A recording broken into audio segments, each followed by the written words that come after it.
안녕하십니까. 독신 임성관입니다. 주제별 자료 네 번째 시간입니다. 이번 시간에는 사회과학 분야에 대해서 설명을 드릴 텐데, 사회과학 분야는 한국십진분류법에서는 300번대로 구분을 지어놓고 있습니다. 자, 그렇다면 사회과학은 과연 어떤 분야인가? 정의를 먼저 살펴보겠습니다. 사회과학은 인간의 활동과 그 인간의 활동이 모여 만들어지는 사회의 작동 양상, 그리고 그것들의 변화에 대해 연구하는 과학이라고 정의가 내려져 있습니다. 이렇게 이야기를 하면 상당히 좀 어려운 분야가 아닌가라고 생각이 들 수 있는데, 세부적으로 사회과학 분야에 어떤 분야들이 포함되어 있는지를 보시게 되면 조금은 쉽게 이해가 가능하지 않을까라고 생각이 듭니다.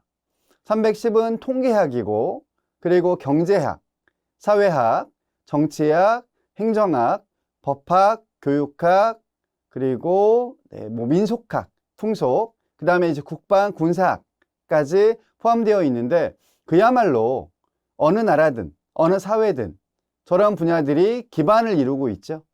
그러니까 즉 한 나라가 성립이라든가 유지가 되기 위해서 필요한 가장 기본적인 분야들, 중요한 분야들이라고 이야기를 할 수 있을 텐데, 이런 분야들이 다 포함되어 있는 게 사회과학이다 라고 이야기를 할 수가 있겠습니다.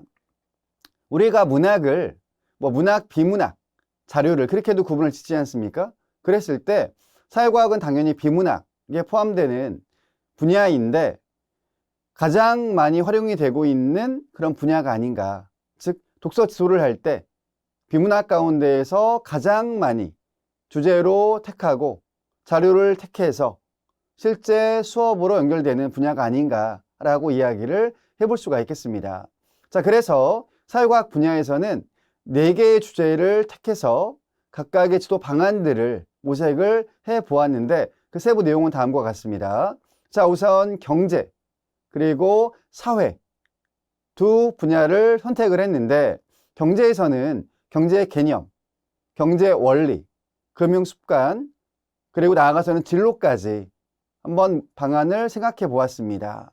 왜냐하면 경제에 대한 측면들은 많은 부모님들이 특히 아주 어릴 때부터, 그러니까 자녀가 어릴 때부터 교육을 시키는 분야라고 생각이 들었는데, 왜냐하면 어릴 때부터 경제관념을 갖추고 있어야 성인이 되어서도 내가 벌어들이는 수입, 그 다음에 지출에 대한 관리들을 잘해서 결국 금전에 대한 문제 없이 평생 행복하게 살아갈 수 있지 않겠습니까? 그렇기 때문에 아주 어릴 때부터 교육을 시작하고, 그리고 이제 습관을 들이는 그런 노력을 하시는 맥락이어서 경제를 가장 먼저 뽑아 보았습니다. 경제 개념, 경제 원리, 금융 습관, 그리고 나아가서는 경제에 속해 있는 많은 직업인들이 있지 않습니까? 직업군들이 있을 텐데, 그런 측면들은 진로로 연결을 시킬 수 있다라고 생각이 들고요. 그 다음에 이제 사회를 보시면, 지금 우리가 살고 있는 곳이 결국 사회이기 때문에 사회 구조, 나아가서는 관계, 그리고 문화에 대한 주제를 택해서 지도를 하는 것도 필요하겠습니다. 초등학생들에게 이야기를 들어보면 많은 교과목 가운데 가장 어려워하는 것이 사회라고 대답을 합니다.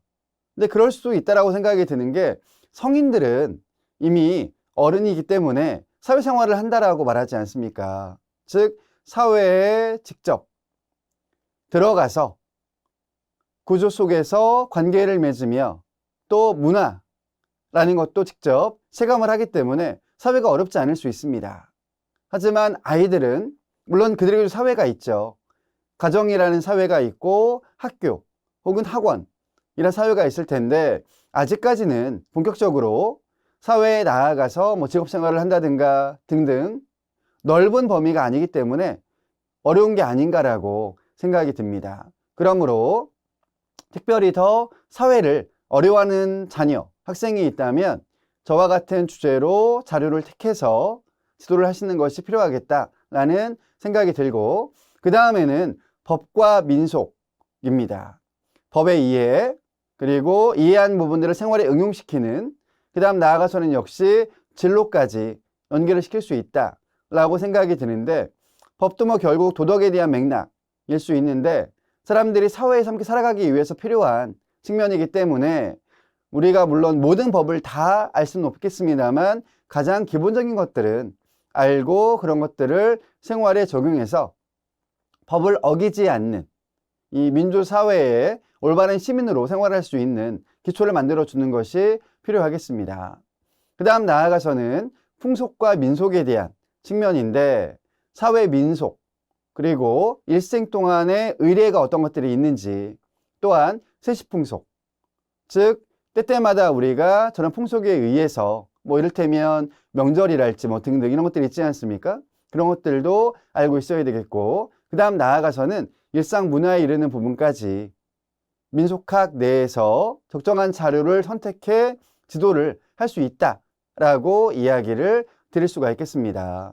자, 이와 같은 사회과학 속에는 그야말로 우리가 살아가고 있는 이 사회의 가장 기반이 되는, 기본이 되는 그런 내용들이기 때문에 이 안에 담겨 있는 다양하면서도 좋은 자료들을 택해서 지도를 해 나가시게 되면 아마도 사회과학적인 측면들에 대해서 제대로 알 수 있는 또한 관심을 더 넓힐 수 있는 그런 자녀 학생이 되지 않을까라고 생각이 듭니다. 자, 이번 시간의 내용은 여기까지입니다. 구독해 주시는 많은 분들께 다시 한번 감사 인사 올립니다. 마치겠습니다.